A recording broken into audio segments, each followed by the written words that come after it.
Hello दोस्तों, नमस्कार। एक बार फिर से आप सभी का हमारे YouTube चैनल पहाड़ अकेडमी में हार्दिक स्वागत है। तो आइए दोस्तों, जल्दी से जल्दी जुड़ जाए। आज जो है जीएस प्रैक्टिस सेट का पार्ट 2 है। यहाँ पर दोस्तों आपको जो है काफ़ी अच्छे अच्छे प्रश्न आपको भी यहाँ पर देखने को मिलेंगे। तो जल्दी से जुड़ जाए दोस्तों, सभी लोग जो है जल्दी से जुड़ जाए। काफ़ी महत्वपूर्ण ये सीरीज होने वाली है। इसमें भी आपके 40 प्रश्न होंगे दोस्तों। यहाँ पर आपको जो है रीजनिंग के भी प्रश्न देखने को मिलेगा, विश्व के भी, और जो करंट अफेयर्स की बात करें दोस्तों, हमने जो यहाँ पर जो है 5-6 आपको यहाँ पर करंट अफेयर्स देखने को मिलेंगे। लगभग 6-7 प्रश्न के आसपास दोस्तों आपको यहाँ पर जो है करंट अफेयर्स देखने को मिलेंगे।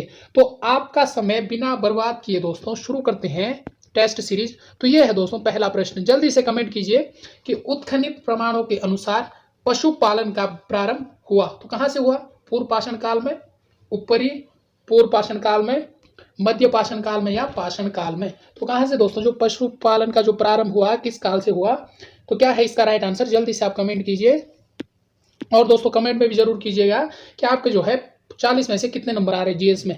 जीएस की हम बात करें दोस्तों, 15-16 दिन रह गए पुलिस में, तो जल्दी से जल्दी जितनी भी प्रैक्टिस सेट होगी 16-17 हम जो है उसमें अच्छे अच्छे प्रश्न कवर करेंगे। तो इसका राइट आंसर क्या है दोस्तों? इसका जो राइट आंसर है ऑप्शन नंबर कौन सा है? ऑप्शन नंबर सी जो दोस्तों इसका राइट आंसर है। मध्य पाषाण काल में दोस्तों जो है पशुपालन का जो है प्रारंभ हो चुका था, यानी कि प्रारंभ शुरू हो चुका था।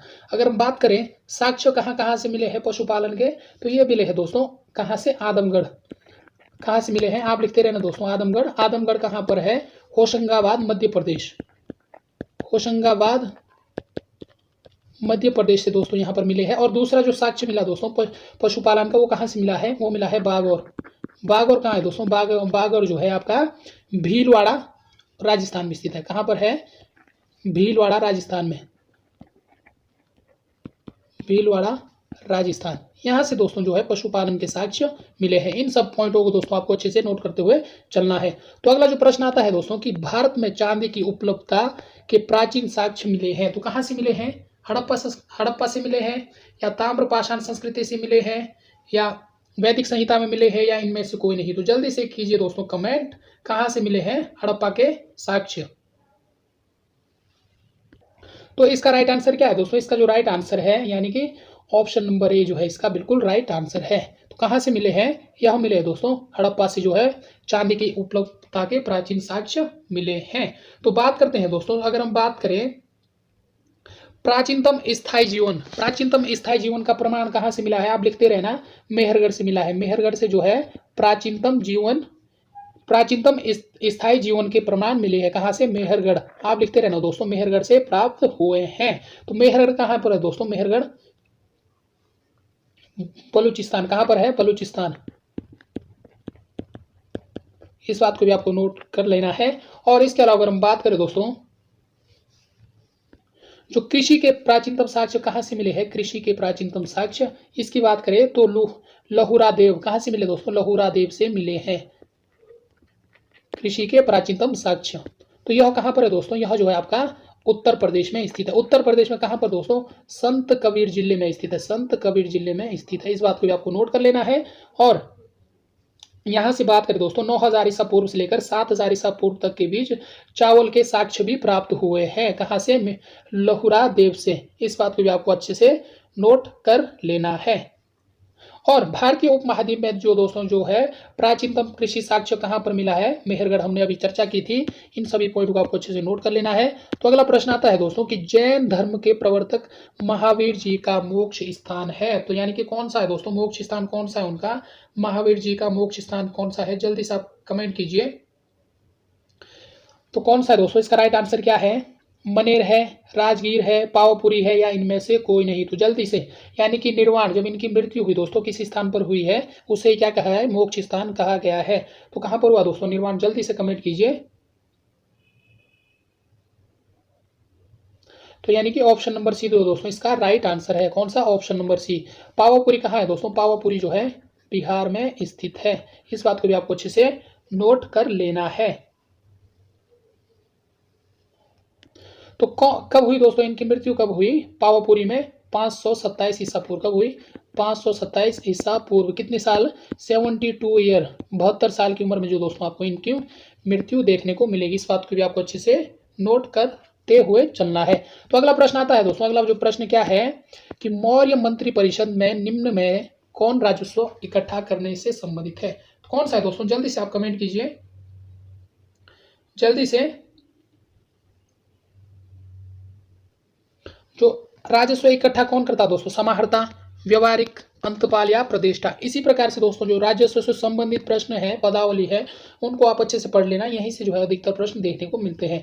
तो इसका राइट आंसर क्या है दोस्तों, इसका राइट आंसर है ऑप्शन नंबर ए, यानी कि समाहर्ता। समाहर्ता जो है दोस्तों मौर्य काल में क्या है, राजस्व इकट्ठा करने से संबंधित है। वहीं अगर हम बात करें दोस्तों अंतपाल, जो क्या रहता दोस्तों, अंतपाल जो है सीमा रक्षक। क्या था मौर्य काल में, सीमा रक्षक। और प्रतिष्ठा क्या था दोस्तों, यानी कि जो विषयों और कमिश्नरियों का क्या बोलते दोस्तों, कमिश्नरियों का प्रशासक। प्रशासक कौन था, प्रतिष्ठा। इस बात को भी आपको अच्छे से नोट करते हुए चलना है।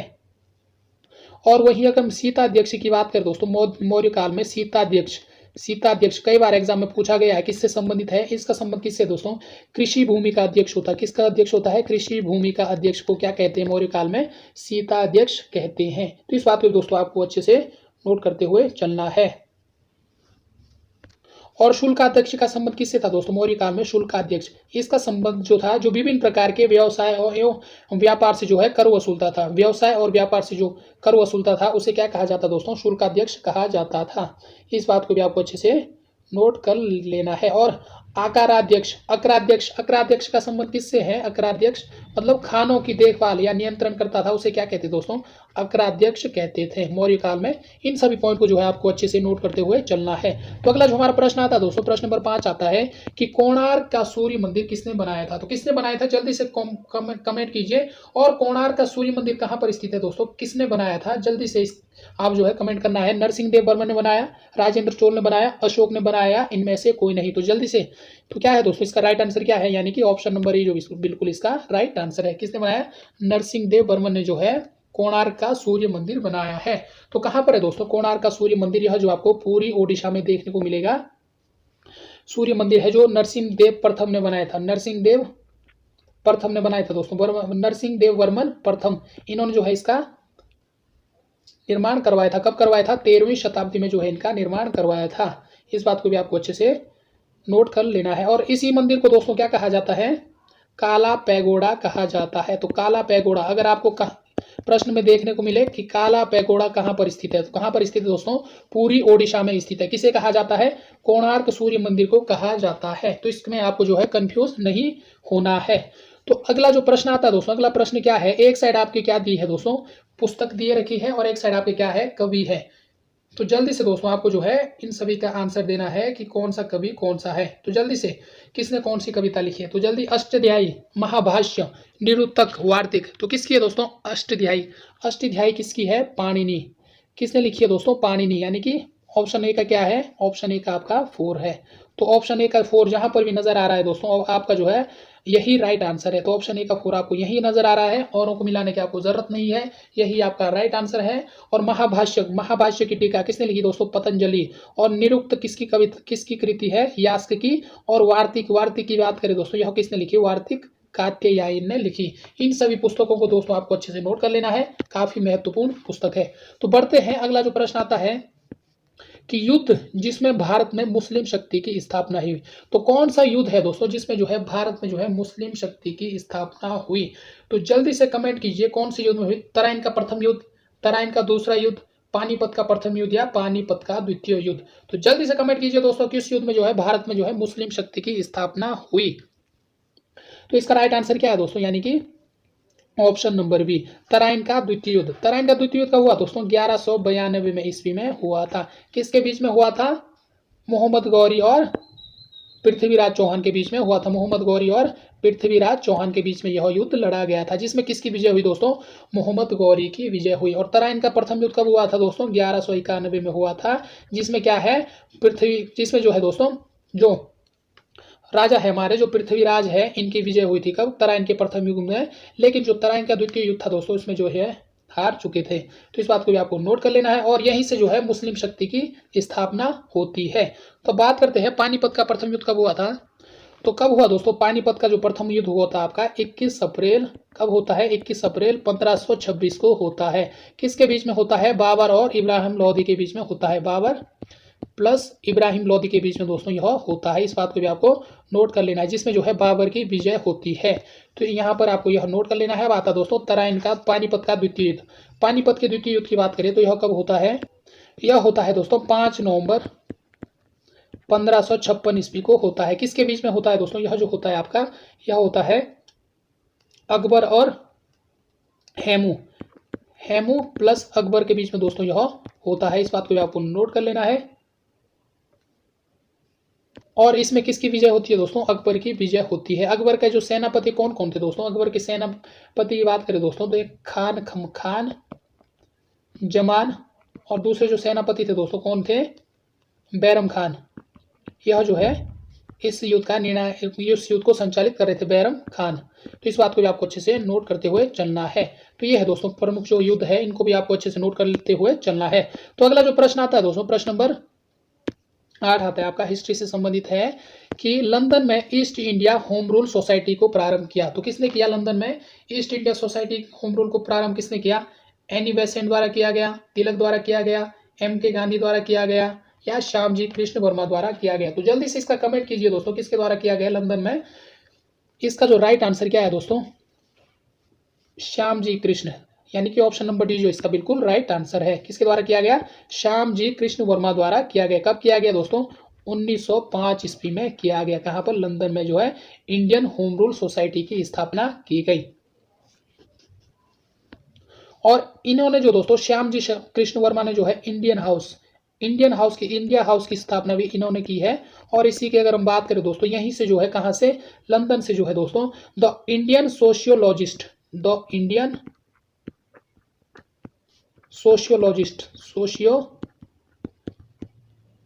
ये एक समाचार पत्र है दोस्तों, लॉजिस्ट का प्रकाशन भी होता था यहीं से। तो इस बात को भी आपको नोट करते हुए चलना है। तो बढ़ते हैं, अगला जो हमारा प्रश्न आता है दोस्तों, प्रश्न नंबर 9 आता है कि गदर पार्टी की स्थापना की। तो किसने की गदर पार्टी की स्थापना? जल्दी से कमेंट कीजिए दोस्तों, गदर पार्टी किसने की? लाला हरदयाल भगत सिंह, कोई नहीं, या लाला लाजपत राय द्वारा। तो किसके द्वारा की गई दोस्तों गदर पार्टी की स्थापना? जल्दी से इसका राइट आंसर क्या है? इसका जो राइट आंसर है दोस्तों क्या है? ऑप्शन नंबर बी, यानी कि लाला हरदयाल द्वारा जो है गदर पार्टी की स्थापना की गई। बात करें दोस्तों 1913 में जो है, अगर बात करें यहाँ पर, अगर ऑप्शन में सोहन सिंह भाकना आया होता दोस्तों, सोहन सिंह भाकना, तो यहाँ पर दोस्तों इनका नाम आता, ऑप्शन में आता, तो यहाँ पर जो आपको सोहन सिंह भाकना को टिक करना था। क्योंकि जो गदर पार्टी दोस्तों, इन्होंने जो है 1913 में जो है association of Hindustani workers of Pacific Coast, association of Hindustani workers of Pacific Coast, या जिसे हम Hindustani association of the Pacific Coast नाम से जाना जाता है, इसी का जो प्रकाशन किया दोस्तों, किसमें? पत्र में जो है इन्होंने प्रकाशित किया। किसका? लाला हरदयाल ने जो है उनका जो है पत्र में प्रकाशन किया, जो मैंने संस्था का नाम बताया। और इसी को आगे चल के क्या नाम दिया गया दोस्तों? गदर पार्टी दिया गया। ऑप्शन में यहाँ पर आपको गदर लाला ये सोहन सिंह भाकना नहीं दिखेगा, तो इसलिए इसका राइट आंसर क्या होगा दोस्तों? हरदयाल सिंह। कब हुई? 1913 में। यदि आपको सोहन सिंह भाकना कहीं ऑप्शन में नजर आता है तो आपको जो है सोहन सिंह भाकना पे जो क्या करना है दोस्तों? टिक करते हुए चलना है। तो बढ़ते हैं, अगला जो प्रश्न आता है दोस्तों, प्रश्न नंबर 10 आता है कि कांग्रेस ने कब पहली बार भारत की स्वतंत्रता का प्रस्ताव पारित किया? तो कब किया? 1929, 1942, 1943 या 1928? तो जल्दी से दोस्तों, जल्दी से आपको जो है कमेंट बॉक्स में करना है। तो कब? इसका राइट आंसर क्या है? पहली बार कब किया? कौन से अधिवेशन में किया दोस्तों? तो इसका राइट आंसर क्या है? 1929। 1929 का जो कहां पर हुआ दोस्तों? यह अधिवेशन कहां हुआ था? लाहौर में दोस्तों आपको यह अधिवेशन देखने को मिलेगा। और पंडित जवाहरलाल नेहरू दोस्तों इसकी अध्यक्षता करते हैं। कौन? पंडित जवाहरलाल नेहरू द्वारा जो दोस्तों इसकी अध्यक्षता की जाती है। और यहीं से दोस्तों जो है क्या होता है? पूर्ण स्वराज की मांग कहां से की दोस्तों? यहीं से जो है पूर्ण स्वराज दिवस के रूप में मनाया जाएगा। पूर्ण स्वराज का लक्ष्य दोस्तों कहां से किया गया? 1929 में जो लाहौर अधिवेशन हुआ पंडित जवाहरलाल नेहरू द्वारा, यहीं से किया गया। इसीलिए दोस्तों जब हमारा 26 जनवरी 1950 को जो जब संविधान लागू हुआ था तो 26 जनवरी का दिन क्यों रखा गया था? क्योंकि 26 जनवरी 1930 का जो दिन था दोस्तों, पूर्ण स्वराज दिवस के रूप में मनाया गया था। कब मनाया गया था? 26 जनवरी 1930 को। यानी कि 1929 में जो लाहौर अधिवेशन हुआ उसमें जो है क्या किया गया कि पंडित जवाहरलाल नेहरू जी ने जो है क्या किया दोस्तों, यानी कि पूर्ण स्वराज का जो है लक्ष्य रखा। लक्ष्य कब रखा दोस्तों? यानी कि 26 जनवरी 1930 को। और इसी दिन को क्या कहा दोस्तों कि आगे जो है 26 जनवरी को जो है प्रत्येक वर्ष पूर्ण स्वाधीनता दिवस के रूप में मनाया जाएगा। जिससे जो जब हमारा जो संविधान लागू हुआ 26 जनवरी 1950 को, तब जो है इसी दिन को इसलिए चुना गया है। तो इस बात को भी आपको अच्छे से नोट करते हुए चलना है। तो यहाँ से दोस्तों आपको जो है रीजनिंग के प्रश्न देखने को मिलेंगे। हिस्ट्री आपकी खत्म हो चुकी है, 10 प्रश्न आपके थे। अब आते हैं दोस्तों रीजनिंग। तो यदि रीजनिंग का प्रश्न है, यदि 2 बराबर 5, 4 बराबर 18, 6 बराबर 39 हो तो 10 बराबर क्या होगा? तो क्या होगा दोस्तों, इसका क्या है, इस प्रकार के सवाल को आप क्या करना है। तो इसमें क्या है दोस्तों, 2 बराबर 5 है। तो 2 बराबर 5 है, हमारे पास दो कंडीशन है, 2 गुणा 2 प्लस 1 कितना हुआ 5। अब दूसरा दिया है दोस्तों 4 बराबर 18। तो ठीक है, हम यहाँ क्या करेंगे, 4 गुणा 4 प्लस 2 कितना हुआ 18 हुआ।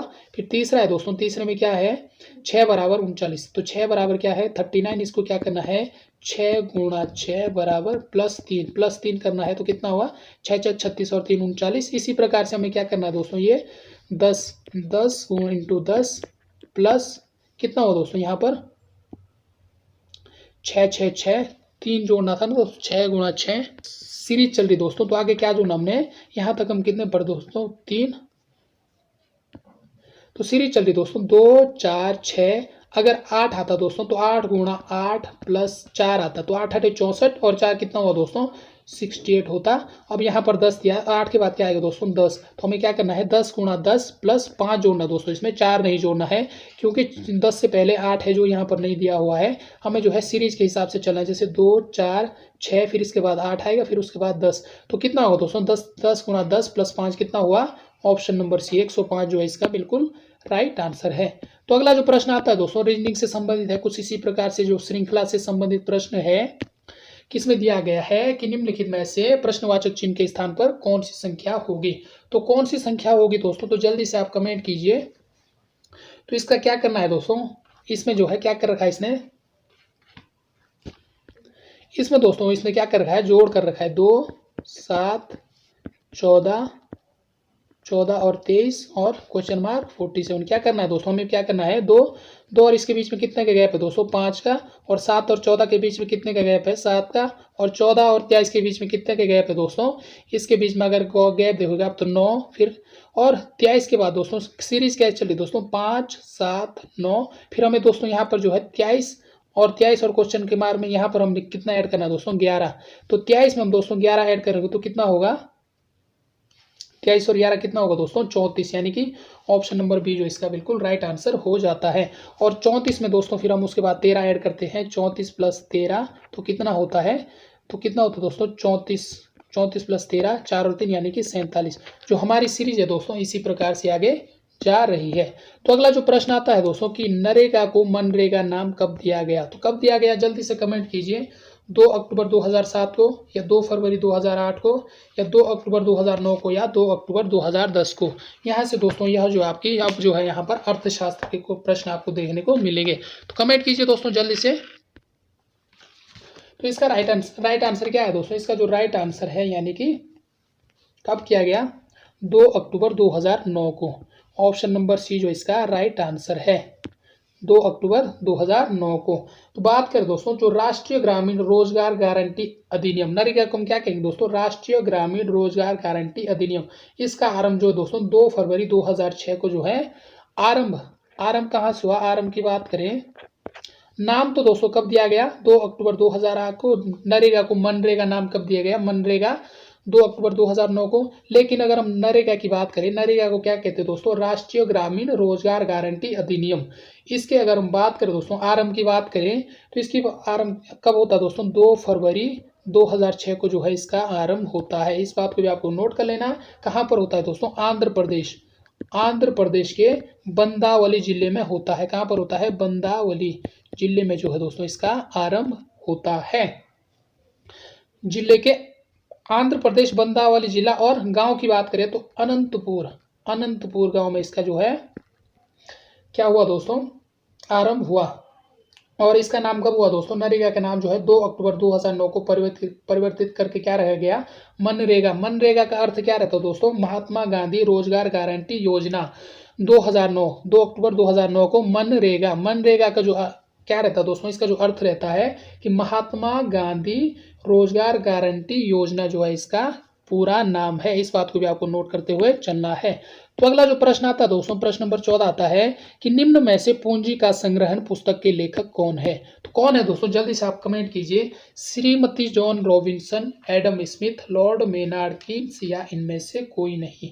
तो कौन थे दोस्तों, जल्दी से आपको है कमेंट करना है। पूंजी का संग्रहण कौन है दोस्तों, इस पुस्तक के लेखक कौन है, तो जल्दी से कमेंट कीजिए दोस्तों। यहाँ पर आपको कुछ प्रश्न जो है हार्ड देखने को मिलेंगे और कुछ प्रश्न दोस्तों आपको जो है यहाँ पर इजी देखने को मिलेंगे। तो जल्दी से दोस्तों कमेंट कीजिए, क्या है इसका राइट आंसर,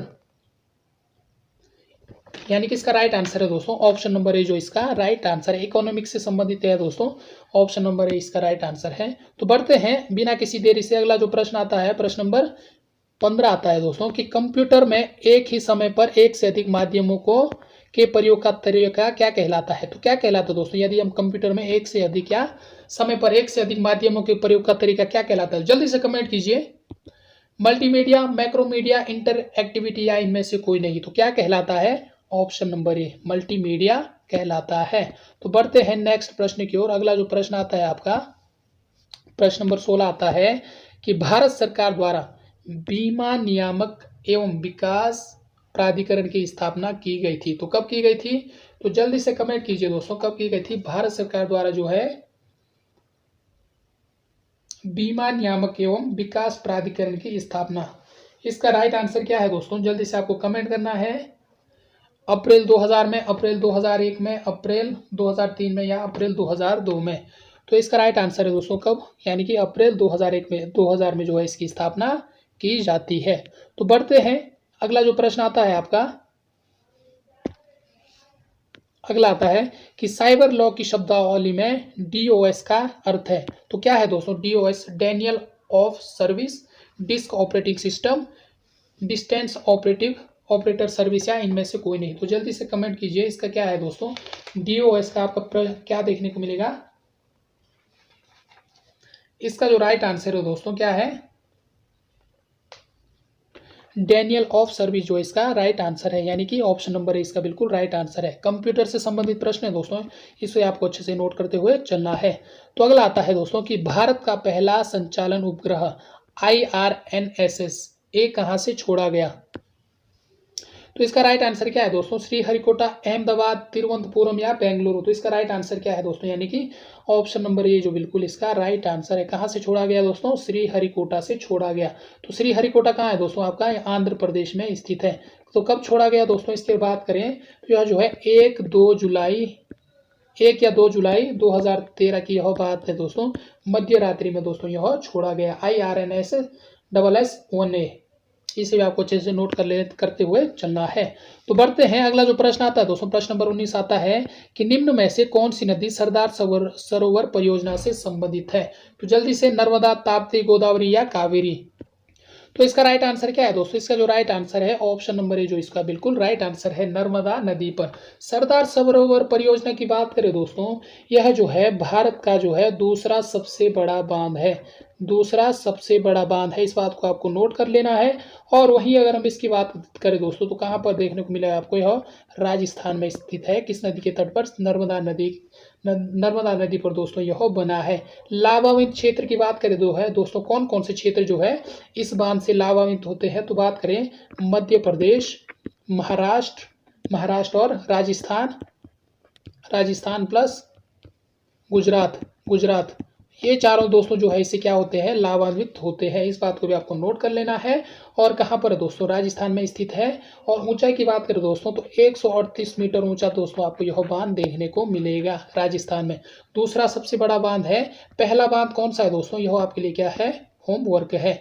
तो बढ़ते हैं, अगला जो प्रश्न आता है प्रश्न नंबर 20 है कि राज्य विधानसभा निम्न में से किनके चुनाव में भाग नहीं लेती है। तो जल्दी से कमेंट कीजिए दोस्तों, राज्य व्यवस्था से जो है आपके प्रश्न अब देखने को मिलेंगे। तो इसका राइट आंसर क्या है दोस्तों, यानी कि इसका किन चुनाव में भाग नहीं लेती है? किसके चुनाव में भाग नहीं लेती दोस्तों? तो भारत के राष्ट्रपति, उपराष्ट्रपति, राज्यसभा के सदस्य या राज्य विधानसभा के सदस्य। तो बात करें, राज्य विधानसभा के सदस्यों में भाग लेती है, राज्यसभा के सदस्यों में भाग लेती है और भारत के राष्ट्रपति के सदस्यों में भाग लेती है। लेकिन भारत का जो उपराष्ट्रपति का चुनाव है दोस्तों, इसमें जो है राज्य विधानसभा के सदस्य भाग नहीं लेते हैं। तो इस बात को आपको नोट कर लेना है। और विधानसभा जो है दोस्तों, यह जो है राज्य का निम्न सदन है। क्या है? राज्य का निम्न सदन है। इस बात को आपको नोट कर लेना है। और बात करें इसकी जो दोस्तों सदस्यों की अधिकतम जो संख्या रहती है, राज्यों में विधानसभाओं की जो अधिकतम संख्या रहती है कितनी रहती है? 525 रहती है। और न्यूनतम संख्या की बात करें दोस्तों कितनी रहती है? 60 जो आपको न्यूनतम संख्या यहाँ पर देखने को मिलती है विधानसभा में। राज्य विधानसभा की हम बात कर रहे हैं, राज्य विधानसभा सदस्यों की बात कर रहे हैं। भारत के राष्ट्रपति में दोस्तों इसका जो चुनाव में भाग लेता है, राज्यसभा के सदस्यों में भाग लेता है और राज्य विधानसभा के जब चुनाव होता है उन समय भाग लेता है। लेकिन जब भारत के उपराष्ट्रपति का चुनाव होता है तब जो है यह भाग नहीं लेता है। इन पॉइंट को दोस्तों आपको मद्देनजर रखते हुए, सबूत और गवाह की तौर पर चलते हुए जो है पॉइंट में नोट कर लेना है। तो अगला जो आता है कि लोकसभा सचिवालय प्रत्यक्ष रूप से किसकी देखरेख में कार्य करता है? तो इसका राइट आंसर क्या है? तो लोकसभा सचिवालय के नाम आगे दोस्तों, तो किसकी देखरेख में कार्य करेगा? लोकसभा अध्यक्ष की देखरेख में कार्य करेगा। तो बढ़ते हैं, अगला जो प्रश्न आता है दोस्तों, अगला प्रश्न क्या है कि निम्न में से किसकी नियुक्ति राज्य का राज्यपाल नहीं करता है? तो किसकी नियुक्ति नहीं करता है दोस्तों, जल्दी से बताइए। मुख्यमंत्री, सदस्य लोक सेवा आयोग या उच्चतम न्यायालय के न्यायाधीश या महान्यायवादी। तो किसकी नियुक्ति नहीं करता दोस्तों? किसकी नहीं करता? यानी कि मुख्यमंत्री की करता है, लोक सेवा आयोग की करता है, राज्य लोक सेवा आयोग की, महान्यायवादी की करता है। लेकिन जो उच्च न्यायालय के न्यायाधीश होता है दोस्तों, उसकी जो यह नियुक्ति नहीं करता है। इसको भी आपको अच्छे से नोट करते हुए चलना है। तो उच्च न्यायालय के न्यायाधीश की नियुक्ति कौन करता है दोस्तों? कौन करता है? राष्ट्रपति के द्वारा की जाती है। किसके परामर्श पर? उच्चतम न्यायालय के मुख्य न्यायाधीश के द्वारा परामर्श से लेकर जो है राष्ट्रपति जो है उच्च न्यायालय के न्यायाधीश की नियुक्ति करता है। तो अगला जो प्रश्न आता है दोस्तों, प्रश्न नंबर 23 आता है कि भारत के मुख्य चुनाव आयुक्त का कार्यकाल कितना होता है? तो जल्दी से कमेंट कीजिए। तो क्या है दोस्तों इसका राइट आंसर? यानी कि इसका राइट आंसर है दोस्तों ऑप्शन नंबर बी, जो इसका राइट आंसर है। यानी कि इसका जो भारत के जो मुख्य चुनाव आयुक्त का जो कार्यकाल रहता है दोस्तों, 6 वर्ष या 65 वर्ष, 6 वर्ष या 65 वर्ष, जो भी पहले हो यहीं तक जो है दोस्तों इनका कार्यकाल रहता है। अगर हम भारत के मुख्य चुनाव आयुक्त की बात करें दोस्तों, तो ये इसकी नियुक्ति किसके द्वारा की जाती है? भारत के राष्ट्रपति द्वारा जो है इसकी नियुक्ति की जाती है। तो इस बात को आपको नोट करते हुए चलना है। तो अगला जो प्रश्न आता है दोस्तों, प्रश्न नंबर 24 आता है कि संविधान के किस संशोधन के अंतर्गत जो है अन्य पिछड़ा वर्ग को शिक्षण संस्थाओं में प्रवेश हेतु 27% का आरक्षण दिया गया है? तो कौन से, जल्दी से दोस्तों कमेंट कीजिए, कौन सा संविधान संशोधन है? तो इसका राइट आंसर क्या है दोस्तों? जल्दी से कमेंट कीजिए। इसका राइट आंसर है ऑप्शन नंबर बी, यानी कि 93वें संवैधानिक संशोधन के द्वारा। तो बात करें 93वें संवैधानिक संशोधन द्वारा 2005 कब हुआ? 2005 में यह संशोधन हुआ दोस्तों।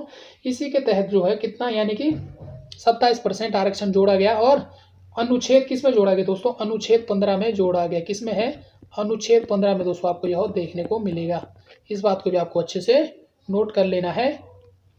और बढ़ते हैं दोस्तों, अगला जो प्रश्न आता है, अगला क्या प्रश्न आता है? प्रश्न नंबर 25 आता है कि निम्न में से कौन सी एक समिति भारत में पंचायत राज व्यवस्था से संबंधित नहीं है? तो कौन सी समिति है दोस्तों? दिनेश गोस्वामी समिति, LM सिंघवी समिति, सादिक अली समिति या अशोक मेहता समिति। तो LM सिंघवी समिति, सादिक अली समिति, अशोक मेहता समिति, ये तीनों दोस्तों सम्मिलित थी। लेकिन जो दिनेश गोस्वामी समिति है यह जो है इससे संबंधित नहीं है। तो ये जो तीनों समितियां दोस्तों, यह आपके लिए आज होमवर्क है। इन तीनों समितियों को आपको आज अच्छे से कंप्लीट करना है। तो बढ़ते हैं, अगला जो प्रश्न आता है, प्रश्न नंबर 26 आता है कि 86वें संविधान संशोधन द्वारा प्रस्तावित शिक्षा का अधिकार किस वर्ष से लागू किया गया? तो कब लागू किया गया? जल्दी से कमेंट कीजिए। कब किया दोस्तों? 86वें संवैधानिक संशोधन द्वारा कब किया गया? 2010 से जो है शिक्षा का अधिकार अधिनियम लागू किया गया। इस बात को भी आपको अच्छे से नोट करते हुए चलना है। तो अगला आता है, प्रश्न नंबर 27 आता है कि निम्न में से किसे वृक्ष का सबसे अंतरराष्ट्र में सम्मिलित किया गया? वृक्ष नहीं हो दोस्तों, ब्रिक जो देश था दोस्तों, किसे जो है सबसे अंत में जो है सम्मिलित किया गया? तो भारत, चीन, दक्षिण अफ्रीका या ब्राजील। तो जल्दी से ब्रिक कब, ये ब्रिक्स से जो है दोस्तों, ब्रिक जो है ब्रिक्स में कब परिवर्तित हुआ? ब्रिक्स में। तो इसका राइट आंसर क्या है दोस्तों? ऑप्शन नंबर सी, दक्षिण को जोड़ा गया सबसे लास्ट में। बात करें दोस्तों ब्रिक्स की जो शुरुआत होती है कब से होती है, 2006 से जो है इसकी शुरुआत होती है। वहीं अगर बात करें जब इसकी शुरुआत हुई थी दोस्तों तब इसमें कितने देश शामिल थे, बी से होता है दोस्तों भारत, ब्राज़ील, और आई से क्या है दोस्तों आर से दोस्तों आपका रशिया, आई से दोस्तों आपका इंडिया, और सी से दोस्तों क्या था आपका चाइना। वहीं बात करें और 2009 में दोस्तों 16 जून 2009 में जो है 16 जून 2009 में इसमें जो है एक देश और जुड़ गया, कौन सा, दक्षिण अफ्रीका, जिसे साउथ अफ्रीका के नाम से भी जाना जाता है। तब से दोस्तों 16 जून 2009 से दोस्तों क्या हो गया, यह ब्रिक्स में परिवर्तित हो गया। इस बात को भी आपको अच्छे से नोट कर लेना है। तो सबसे अंतिम जो राष्ट्र जुड़ा दोस्तों, कौन सा जुड़ा, साउथ अफ्रीका जुड़ा। तो इस बात को आपको अच्छे से नोट कर लेना है। तो और वहीं अगर हम ब्रिक की बात करें दोस्तों, ब्रिक्स अगर हम इसकी बात करें, इसका जो मुख्यालय है कहाँ पर है दोस्तों, यह आपको शंघाई चीन में देखने को मिलेगा। कहाँ पर, शंघाई चीन में दोस्तों आपको इसका मुख्यालय देखने को मिलेगा। इस बात को भी आपको अच्छे से नोट करते हुए चलना है। तो दोस्तों यह जो टॉपिक है दोस्तों, ब्रिक्स वाला जो टॉपिक है, यह आपके लिए रामबाण है। इस बात को भी आपको अच्छे से नोट कर लेना है। हाल ही में दोस्तों जो है 14वां शिखर सम्मेलन हुआ है ब्रिक्स का। कहाँ पर हुआ है दोस्तों, चीन की राजधानी बीजिंग में जो है यह आयोजित किया गया है। जिसकी अध्यक्षता किसने की दोस्तों, जिसकी जो मेजबानी की किसने की, चीन का जो राष्ट्रपति है दोस्तों कौन है, शी जिनपिंग।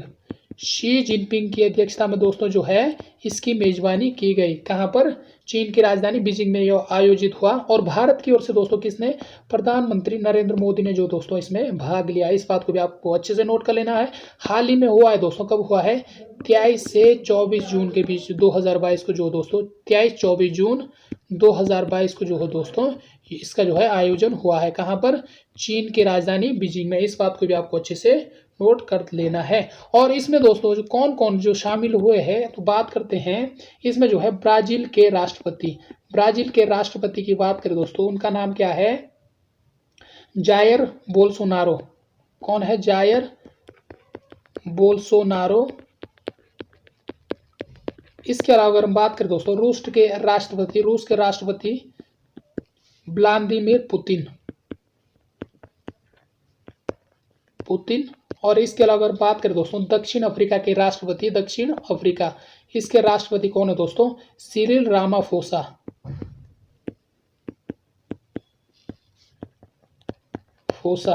इनने दोस्तों जो है शिखर सम्मेलन में भाग लिया। इस बात को भी आपको नोट कर लेना है, शिखर सम्मेलन में इनने भाग लिया है। यहाँ से दोस्तों आपका प्रश्न मिलेगा, ब्रिक्स जो है दोस्तों 100% एक प्रश्न आपको यहाँ से देखने को मिलेगा। काफी महत्वपूर्ण संगठन है दोस्तों। और इस शिखर सम्मेलन के तौर पर दोस्तों, इस शिखर सम्मेलन में क्या हुआ, यानी कि गैर ब्रिक्स समूह खंड की वैश्विक विकास पर उच्च स्तरीय वार्ता का आयोजन किया गया। वैश्विक विकास स्तर पर जो है उच्च स्तरीय वार्ता का जो दोस्तों इसमें आयोजन किया गया। इस बात को भी आपको अच्छे से नोट करते हुए चलना है। तो बढ़ते हैं, अगला जो प्रश्न आता है, प्रश्न नंबर 28 आता है कि 2011 की जनगणना अनुसार सर्वाधिक साक्षरता दर वाला राज्य कौन सा है। उत्तर प्रदेश है, मणिपुर है, राजस्थान है या मिजोरम है। तो जल्दी से कमेंट कीजिए दोस्तों कौन सा है। तो इसका राइट आंसर क्या है दोस्तों, ऑप्शन नंबर डी यानी कि मिजोरम। इसको भी आपको अच्छे से नोट करते हुए चलना है। तो कितनी है दोस्तों इसकी साक्षरता, 91.30%। राजस्थान की बात करें तो इसकी कितनी है दोस्तों, 66.10% आपको इसकी साक्षरता देखने को मिलेगी। मणिपुर की बात करें तो 79.20%। और वहीं उत्तर प्रदेश की बात करें दोस्तों 67.70% जो है आपको यहाँ पर इसकी साक्षरता देखने को मिलेगी। तो अगला जो प्रश्न आता है दोस्तों, प्रश्न नंबर 30 आता है। प्रश्न नंबर 29 आता है कि निम्न में से कौन सुमेलित नहीं है। तो कौन नहीं है दोस्तों, नोकेरेक कहाँ पर है, मेघालय, अगस्तमलाई केरल, कंचनजंगा दोस्तों हिमाचल प्रदेश है, और सिमलीपाल ओडिशा। तो कौन सा दोस्तों इनमें से सम्मिलित नहीं है।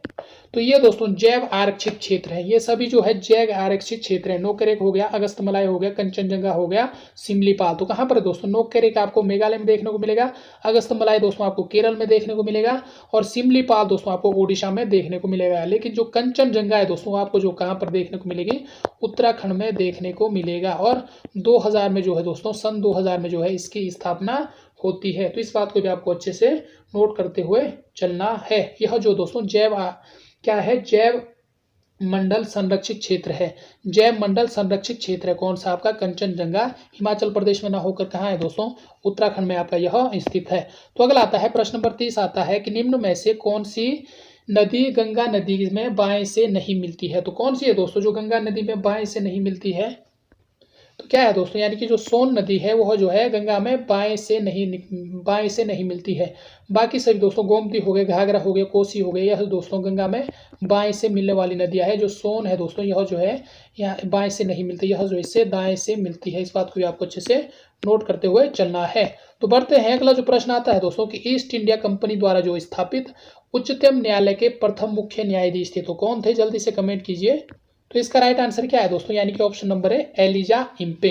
तो अगला जो प्रश्न आता है दोस्तों, अगला प्रश्न क्या है कि मानव विकास सूचकांक निम्न में से किसका संयुक्त सूचकांक है? तो किसका संयुक्त सूचकांक है दोस्तों? पोषण संबंधी स्थिति, जीवन की गुणवत्ता, प्रति व्यक्ति आय या निर्धनता, जीवन प्रत्याशा, शैक्षणिक उपलब्धि या जीवन प्रत्याशा, शैक्षणिक उपलब्धि, प्रति व्यक्ति आय या मुद्रास्फीति, बेरोजगारी, प्रति व्यक्ति आय या जीडीपी। तो कौन सा है दोस्तों? मानव विकास सूचकांक की बात करें तो ऑप्शन नंबर सी, यानी कि जीवन प्रत्याशा हो गया, शैक्षणिक उपलब्धि और प्रति व्यक्ति आय। इस बात को भी आपको अच्छे से नोट करते हुए चलना है। ऑप्शन नंबर सी इसका राइट आंसर है। स्थापना की बात करें दोस्तों यूएनडीपी की, यानी कि यूएनडीपी का मतलब होता है दोस्तों मानव विकास सूचकांक को क्या कहते हैं? यूएनडीपी। इसका जो फुल फॉर्म क्या रहता है दोस्तों? यूनाइटेड नेशन डेवलपमेंट प्रोग्राम मानव विकास सूचकांक। इसके हेडक्वार्टर की बात करें, इसका जो मुख्यालय कहाँ है आपको न्यूयॉर्क में देखने को मिलेगा। स्थापना की बात करें दोस्तों 1965 में इसकी स्थापना होती है, 1965 में इसकी स्थापना होती है। तो बात करते हैं 2022 की। तो बात करें दोस्तों मानव विकास सूचकांक 2022 की, यूएनडीपी की अगर हम 2022 की बात करें, यूएनडीपी 2022 की अगर हम बात करें दोस्तों, तो जो है भारत का कितना स्थान है? इसमें जो टोटल सदस्य देश है दोस्तों 191 है। जो पहले 189 थे, इससे पहले 189 जो टोटल देश थे, अब जो दोस्तों कितने हो चुके इसमें 191 हो चुके हैं। और भारत की बात करें, भारत का जो स्थान है दोस्तों 132वां स्थान है। और इससे पहले 2021 में कितना था दोस्तों? 131 था भारत की रैंक। इस बात को भी आपको अच्छे से नोट करते हुए चलना है। अब बात करते हैं दोस्तों भारत के पड़ोसी देशों की बात करें, तो पड़ोसी देशों की बात करें दोस्तों तो श्रीलंका की बात करें तो श्रीलंका का जो है श्रीलंका 73वें स्थान पर है। चीन की बात करें तो 79वें स्थान पर है। और बांग्लादेश की बात करें दोस्तों तो बांग्लादेश कौन से है? 129वें स्थान पर है। और पाकिस्तान की बात करें दोस्तों कितने स्थान पर है? 161वें स्थान पर है। और म्यांमार की बात करें तो 149वां स्थान है। और नेपाल की बात करें दोस्तों, नेपाल की बात करें तो कितना है दोस्तों? 143वां स्थान है। तो श्रीलंका, चीन और बांग्लादेश, इन तीनों ने जो है दोस्तों भारत जो है बेहतर प्रदर्शन किया। भारत का कितना है दोस्तों? 132 है। इस बात को भी आपको अच्छे से नोट करते हुए चलना है। और पहला स्थान किसने किया दोस्तों? पहला, दूसरा, तीसरा स्थान किसने किया है? मानव विकास सूचकांक में की बात करें तो पहला स्थान है दोस्तों, पहले स्थान पर कौन है? स्विट्जरलैंड है। स्विट्जरलैंड जो है दोस्तों पहले स्थान पर है। और बात करें दूसरा स्थान किसने प्राप्त किया दोस्तों? दूसरा स्थान जो है दोस्तों नॉर्वे ने प्राप्त किया। इस बात को भी आपको अच्छे से नोट कर लेना है। और तीसरे स्थान की बात करें दोस्तों तो तीसरा स्थान किसका है?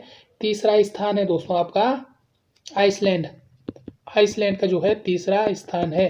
तो इस बात को दोस्तों, इन सभी बातों को आपको अच्छे से नोट करते हुए चलना है। तो बढ़ते हैं दोस्तों, अगला जो हमारा प्रश्न आता है, प्रश्न नंबर 33 आता है कि हिंदुस्तान सोशलिस्ट रिपब्लिक आर्मी की स्थापना हुई तो कब हुई?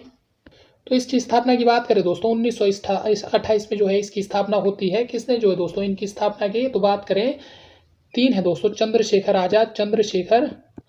आजाद और दूसरे हैं दोस्तों सुखदेव थापर और तीसरे है दोस्तों शशि चंद्र सन्याल। इन तीनों ने जो है दोस्तों इसकी स्थापना की गई। इस बात को भी आपको अच्छे से नोट करते हुए चलना है। यह दोस्तों इसके जो है संस्थापक है। तो अगला जो प्रश्न आता है दोस्तों, प्रश्न नंबर 34 आता है कि सूची क तथा सूची ख का मिलान कीजिए। एक साइड दोस्तों आपके जो है दाब दिए हुए हैं, एक साइड आपकी जो है जो दोआब है दोस्तों, दूसरी साइड आपके जो है क्या दिए हुए हैं? दूसरी साइड आपकी नदियां दी गई है। तो कौन सा दोआब जो दोस्तों किस नदी के तट पर स्थित है? दोआब किसे कहा जाता है दोस्तों? दो नदियों के बीच में जो, जैसे इस प्रकार से दो नदियां हैं, इसके बीच में जो दोस्तों ये जो मैदान टाइप का बन रहा है, इसे जो है दोआब कहा जाता है। तो बात करते हैं जो बिस्ट दोआब है दोस्तों किसके मध्य में स्थित है? तो जल्दी से कमेंट कीजिए बिस्ट। तो कहाँ पर है दोस्तों, बिस्ट जो है आपको ब्यास तथा सतलज के मध्य देखने को मिलेगा। इसकी दोस्तों मैं आपको ट्रिक बताऊंगा, आपको काफ़ी ज़्यादा ट्रिक को पसंद आएगी। बारी दोआब की बात करें दोस्तों, तो बारी जो दोआब है आपको कहाँ पर देखने को मिलेगा, बारी, रावी तथा ब्यास, रावी तथा ब्यास। और रचना दोआब की बात करें दोस्तों, तो रचना, रावी और चिनाव। और चाज दोआब की बात करें दोस्तों, चिनाव और झेलम। इसकी ट्रिक क्या है दोस्तों, जैसे आपका विष्ट आ गया, विष्ट, तो विष्ट में क्या आ गया दोस्तों, जो बौ है, बौ से क्या है दोस्तों, बौ से आता है आपका ब्यास। क्या आता है दोस्तों, आपका ब्यास आता है। और ये आधा सौ है दोस्तों, आधा सौ है, तो आधा सौ से दोस्तों आपका क्या आता है, आधा सौ। यहाँ से दोस्तों आपका सतलज आता है, सतलज, सौ से सतलज, आधा सौ से सतलज। तो बिष्ट, ब्यास, बौ से ब्यास, और एस से सौ है दोस्तों आधा, इससे क्या आता है आपका सतलज। अब दूसरा आता है दोस्तों बारी, बौ से आता है दोस्तों आपका क्या, ब्यास, और रौ से आता है दोस्तों आपका क्या, रावी। बारी, रा से, री से क्या आता है, रौ से क्या आता है दोस्तों आपका रावी। और तीसरा आता है दोस्तों आपका रचना, रौ से आता है दोस्तों आपका रावी, और ये है दोस्तों आपका चौ, और चौ से आता है दोस्तों आपका क्या, चिनाव, चिनाव। और चौथा आता है दोस्तों आपका चाज, तो चौ से आता है दोस्तों आपका चिनाव, और झौ से जो आता है आपका दोस्तों क्या आता है, झेलम। यह दोस्तों जो है इसकी काफ़ी अच्छी जो है ट्रिक है। यह ट्रिक दोस्तों आपको अच्छे से माइंड में रखनी है। तो बढ़ते हैं दोस्तों, अगला प्रश्न आता है हमारा। अब जो दोस्तों आपको करंट अफेयर्स के प्रश्न देखने को मिलेंगे इसके बाद, इस प्रश्न के बाद अगला प्रश्न है कि सुमेलित करें। एक साइड आपकी नदियां दी है दोस्तों, दूसरी साइड आपके क्या है, उद्गम स्थल दिए हुए हैं। तो मिलान कीजिए दोस्तों, एक साइड आपकी नदियां दे रखी है, एक साइड आपके उद्गम स्थल दे रखे हैं। तो कौन सी नदी कहाँ से निकलती है, ब्रह्मागिरी पहाड़ी से कौन सी निकलती है दोस्तों, इसका राइट आंसर क्या है, ऑप्शन नंबर ए, यानी कि क्या है दोस्तों, कावेरी ब्रह्मागिरी पहाड़ी से निकलती है, वेरीनाग झेलम से निकलती है, वेरीनाग से झेलम नदी निकलती है, महाबालेश्वर से दोस्तों कृष्णा नदी निकलती है, और देवप्रयाग से गंगा नदी निकलती है। यहाँ पर गंगा होगा दोस्तों, ये जो दोस्तों इसका राइट आंसर है। तो अगला बात करते हैं दोस्तों, अब जो प्रश्न आते हैं यहाँ से, प्रश्न नंबर 35 है दोस्तों, थोड़ा रिपीट हो रखा है। तो ये है दोस्तों काफी महत्वपूर्ण जो प्रश्न है, जल्दी से कमेंट कीजिए।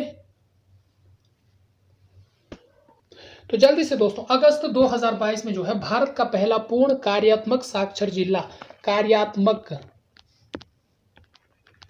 साक्षर जिला कौन सा बना। तो कौन सा बना दोस्तों अगस्त 2022 में, मांडला, शिमला, देहरादून या इनमें से कोई नहीं। तो कौन सा बना दोस्तों, मांडला बना। मांडला कहाँ है दोस्तों, आपको मध्य प्रदेश में देखने को मिलेगा। यह दोस्तों भारत का पहला पूर्ण जो है कार्यात्मक साक्षर जिला बना है हाल ही में। इस बात को आपको नोट कर लेना है, काफी महत्वपूर्ण प्रश्न है दोस्तों। अगला जो आता है कि अगस्त 2022 में पंजाब और हरियाणा सरकार ने चंडीगढ़ अंतर्राष्ट्रीय हवाई अड्डे का नाम किस स्वतंत्रता सेनानी के नाम पर रखने पर सहमति जताई। तो जल्दी से कमेंट कीजिए दोस्तों, क्या रखा है, शहीद भगत सिंह, महात्मा गांधी, इंदिरा गांधी या कोई नहीं। तो जो पंजाब और हरियाणा सरकार ने जो चंडीगढ़ अंतर्राष्ट्रीय हवाई अड्डे का नाम किस स्वतंत्रता सेना के नाम रखा दोस्तों, तो इसका राइट आंसर क्या है, शहीद भगत सिंह। इसका right answer option number A जो है इसका बिल्कुल राइट आंसर है। तो अगला प्रश्न आता है दोस्तों, करंट अफेयर से काफी महत्वपूर्ण प्रश्न है। प्रश्न नंबर 37 है कि 5 से 11 अगस्त 2022 तक जो है केंद्रीय द्वारा जो है किस अभियान का संचालन किया गया। तो किसके द्वारा, कौन सा दोस्तों, केंद्रीय सरकार द्वारा जो है किस अभियान का संचालन किया गया 5 से 11 अगस्त 2022 के बीच में। बड़े चलो, स्वच्छता अभियान, समुद्र सेतु या इनमें से कोई नहीं। तो जल्दी से कमेंट कीजिए दोस्तों, इसका राइट आंसर क्या है, केंद्रीय संस्कृति मंत्रालय द्वारा, केंद्रीय संस्कृति मंत्रालय द्वारा दोस्तों यह जो है शुरू किया गया है। इसका राइट आंसर क्या है दोस्तों, ऑप्शन नंबर ए, यानी कि बड़े चलो। तो अगला प्रश्न आता है दोस्तों, अगला प्रश्न कौन सा आता है, प्रश्न नंबर 38 आता है कि अगस्त 2022 में भारतीय क्रिकेट खिलाड़ी ऋषभ पंत को किस राज्य ने अपना ब्रांड एम्बेसडर नियुक्त किया। तो किस राज्य ने किया, जल्दी से कमेंट कीजिए, उत्तर प्रदेश, बिहार, झारखंड या उत्तराखंड। तो जल्दी से कमेंट कीजिए दोस्तों, किस राज्य ने किया, जल्दी से कमेंट कीजिए। तो इसका राइट आंसर क्या है, ऑप्शन नंबर डी, यानी कि उत्तराखंड ने किया है। तो बढ़ते हैं दोस्तों आगे की ओर। अगला जो आता है आपका कि हाल ही में जो है तंपारा झील जो है, जिसे जो है हाल ही में रामसर सूची में शामिल किया गया है, स्थित है। तो कहां पर है दोस्तों, तमिलनाडु में है, ओडिशा में है, महाराष्ट्र में या जम्मू कश्मीर में। हाल ही में दोस्तों इसमें जो है रामसर सूची में इसे शामिल किया गया है। तो कहां पर स्थित है, इसका राइट आंसर क्या है दोस्तों, इसका राइट आंसर है दोस्तों आपका ऑप्शन नंबर बी ओडिशा में दोस्तों देखने को मिलेगा तंपारा झील। और इसके साथ ही दोस्तों कौन सी झील है, अंशुपा झील, जिसे जो है हाल ही में जो है संरक्षित किया है, जैव आरक्षित जो रामसर सूची में जिसे शामिल किया गया है। और इसके अलावा दोस्तों हीराकुंड बांध, यह तीनों जो दोस्तों कहाँ पर है, आपका ओडिशा में स्थित है। वहीं अगर हम तमिलनाडु की बात करें दोस्तों, तो तमिलनाडु में कौन कौन से है, चित्रगुंडी पक्षी अभ्यारण्य, कौन सा है, चित्रगुंडी, हाल ही में जो दोस्तों जो है इन्हें रामसर साइट में शामिल किया गया है, चित्रगुंडी पक्षी अभ्यारण्य। यह कहाँ है दोस्तों, तमिलनाडु में है। इसके अलावा वुडूर पक्षी अभ्यारण्य, वुडूर पक्षी अभ्यारण्य, यह भी आपका तमिलनाडु में है। इसके अलावा दोस्तों कौन सा है, कांजीरकुलम पक्षी अभ्यारण्य, कांजीरकुलम पक्षी अभ्यारण्य भी दोस्तों कहाँ पर है, आपका तमिलनाडु में है। और इसके बाद बात करें अंतिम आता दोस्तों Suchindram Therur wetland complex, Suchindram Therur wetland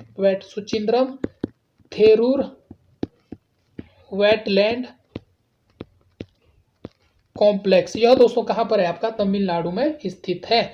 तो बढ़ते हैं दोस्तों, अब आगे की ओर बढ़ते हैं। अब आती है महाराष्ट्र की बात। महाराष्ट्र की बात करें दोस्तों, यहाँ पर आपको ठाणे क्रिक फ्लेमिंगो अभ्यारण्य कौन सा देखने को मिलेगा, ठाणे क्रिक फ्लेमिंगो अभ्यारण्य, यह आपको यहाँ पर देखने को मिलेगा। कश्मीर की बात करें दोस्तों, जम्मू कश्मीर की बात करें तो शलबुगा आर्द्रभूमि संरक्षण, शलबुगा आर्द्रभूमि संरक्षण आपको जम्मू कश्मीर में देखने को मिलेगा। इसके साथ दोस्तों हाइगम आर्द्रभूमि संरक्षण, इन्हें जो दोस्तों हाल ही में जो है रामसर सूची में शामिल किया गया है। कहां पर है, इन सभी को आपको अच्छे से नोट करते हुए चलना है। तो अगला आता है दोस्तों इस सेशन का जो अंतिम प्रश्न आता है कि शंघाई सहयोग संगठन CSO के सदस्य देशों की वार्षिक बैठक ताशकंद उज्बेकिस्तान में संपन्न, भारत का प्रतिनिधित्व किसने किया।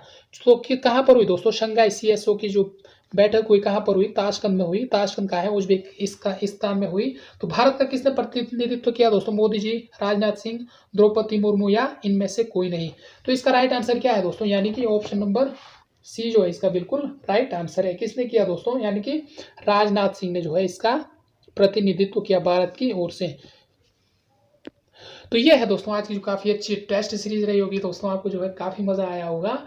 तो कितने प्रश्न दोस्तों आपके यहाँ पर इस टेस्ट सीरीज में आए हैं, तो आपको जो है कमेंट बॉक्स में जरूर करना है। तो इसी प्रकार से दोस्तों हमारी जो टेस्ट सीरीज है चलती रहेगी, GS टेस्ट सीरीज काफ़ी बेस्ट होने वाली है। तो बने रहिए दोस्तों आप हमारे साथ, हम तक जुड़े रहे हमारे साथ जब तक एग्जाम नहीं होता है। तो मिलते हैं दोस्तों, तब तक के लिए धन्यवाद। जब तक